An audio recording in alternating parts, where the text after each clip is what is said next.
Hey all, welcome back to my kitchen. In this week's video, I'm continuing my freezer meal series by making a month's worth of frozen dinners. I mentioned in a previous video that we're getting ready for a big kitchen renovation and we won't be able to use any of our large appliances. Basically, I'll just have a crock pot, my Instant Pot, and my air fryer to warm food up. But even if you're not preparing for something like that, these meals are perfect for any busy season, whether you're expecting a new baby, juggling packed schedules, or just homemade meals ready to go. I am splitting this video up into two parts as I am making 10 different meals. All the recipes I'm using will be linked in the description box below. And without further ado, let's get cooking. The first meal I'm prepping is sourdough pizza. I'm measuring out my dough using a recipe from Natasha's Kitchen, and I'm starting this early in the day since it will need time to rest and rise.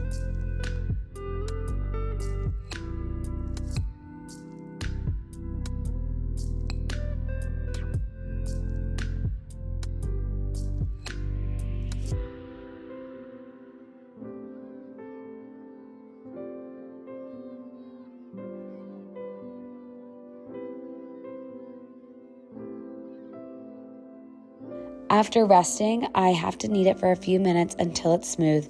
Then I place it back into an oiled container to rise for a few more hours until it's doubled.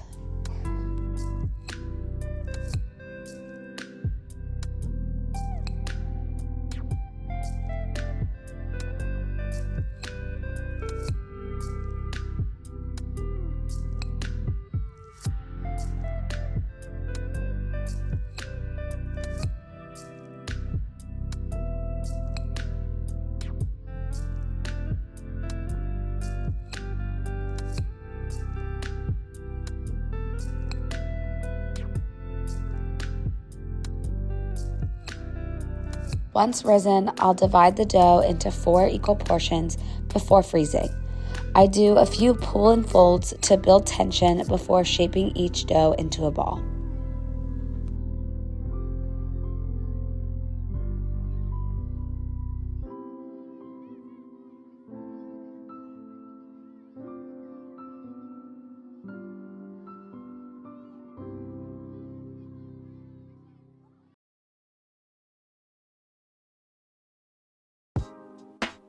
These go into individual containers and then straight into the freezer.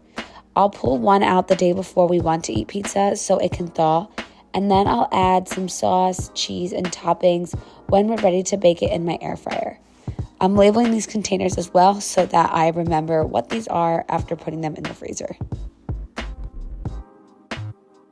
Before I show you all of the meals I made, I think it would be helpful to share how I stayed organized through this process. I'm making 10 different dinners. Some are doubled and some are single recipes, but there are a lot of overlapping ingredients, plus some that are specific to just one recipe. So to avoid overbuying or forgetting anything, I first created a list of meals I wanted to make and then found their respective recipes. Then I made a spreadsheet with all of the ingredients on one side and the quantities on the other, and then labeled them by the recipe name. From there, I sorted everything alphabetically, so duplicate ingredients landed right next to each other. So for example, I had items like garlic, red enchilada sauce, salsa verde, and chicken breast all appear throughout multiple recipes, and having them grouped together made it super easy to see exactly how much I needed in total. That way, when it came time to make my grocery list, everything was already organized and accounted for. Next up is a crockpot butter chicken mac and cheese from Stealth Health Life's crockpot series. I absolutely love his recipes. Sometimes I have to tailor them to my family's taste, but if you love high protein crockpot meals, I highly suggest you check him out because they are macro friendly and very, very flavorful. To make this recipe, I first need to cook the chicken in the crockpot. So to the crockpot, I'm adding chicken breast, spices, garlic and ginger paste, butter, and softened onions that I had sauteed on the stovetop.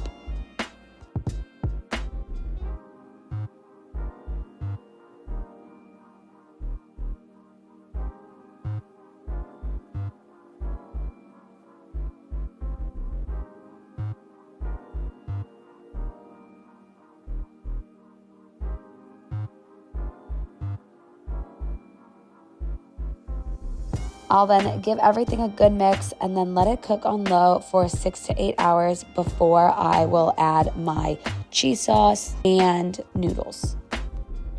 While that's cooking, I'm prepping 2 more dinners that will go into the freezer raw and get cooked later in either the Instant Pot or crockpot. To help me remember what I'm supposed to do with this when I'm ready to use it, I'm writing the meal name on the Ziploc bag as well as the cooking instructions. The first recipe I'm making is garlic honey mustard chicken. I'm adding chicken thighs, Dijon mustard, honey, olive oil, minced garlic, and a blend of spices into a Ziploc bag.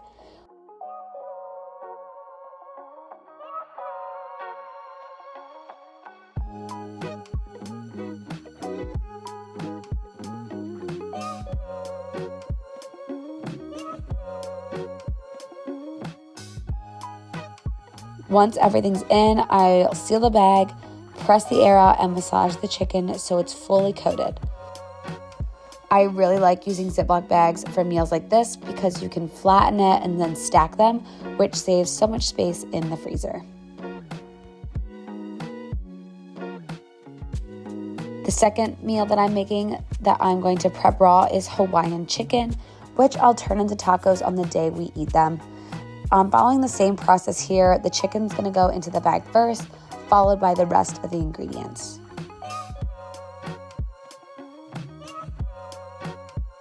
I'm making a double batch here, so each bag represents one single recipe, and I'm adding half a chopped red onion, half a seeded jalapeno, and then half of a fresh pineapple to each bag with that chicken. Then I add the remaining ingredients, and I'll leave the measurements on the screen here.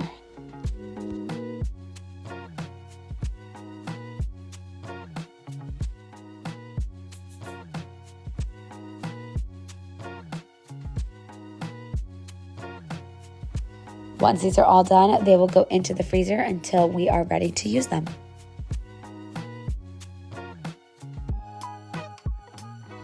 Back to our butter chicken mac and cheese. When there's about 30 minutes left, I want to start making the cheese sauce. And this is a high protein cheese sauce because we are using Greek yogurt as the base. So to my blender, I'm adding Greek yogurt, reduced fat cream cheese, cheddar, mozzarella, and garam masala. And I will blend this until it is nice and smooth. Then I'm adding 32 ounces of cooked noodles. I'm using shells, but you can use whatever kind of noodles you like. And I'm gonna add that to the crock pot and then stir and pour in the cheese sauce. I'll mix everything together and then let it cook for that remaining 30 minutes.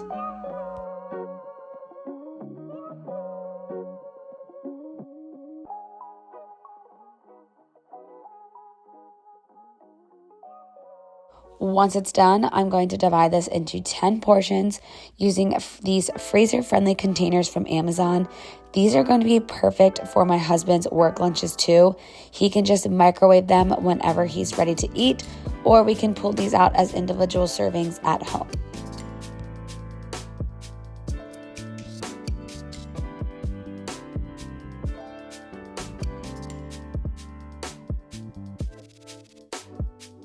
After day 1, we made 4 different recipes, and we are getting started on day 2 of freezer prep with French dip sandwiches.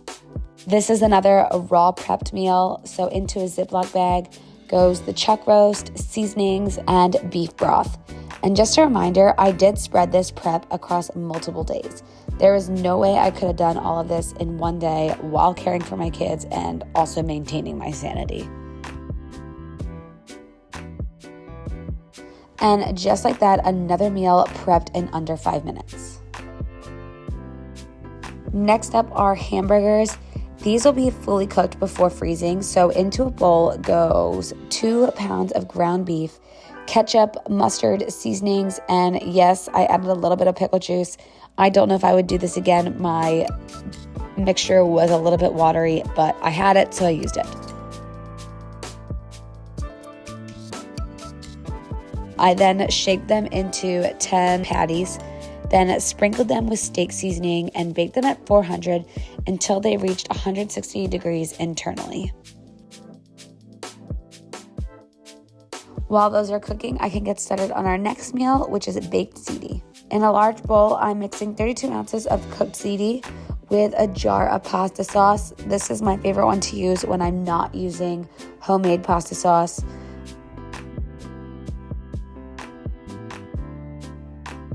I will then divide this into 2 smaller dishes that are going to fit in my air fryer.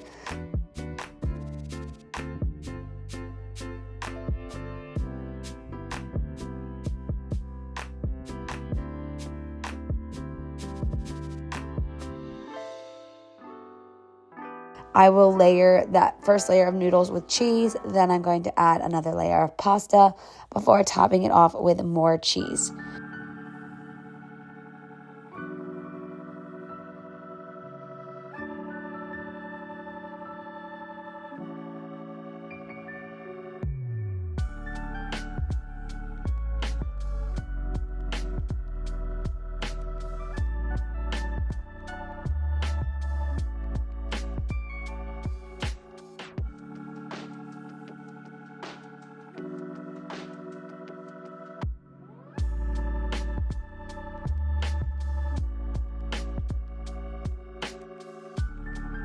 When these are all set, I'm gonna label the containers with the meal name as well as the cooking instructions.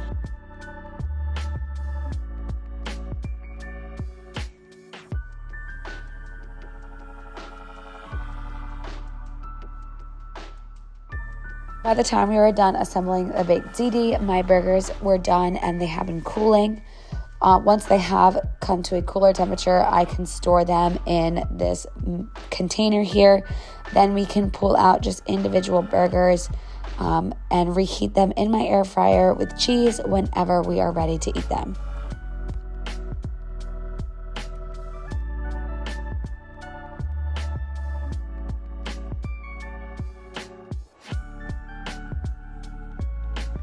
And that wraps up the first half of my freezer dinners. Be sure to check out next week's video for the remaining recipes I used that will help keep my family fed and nourished for the next month.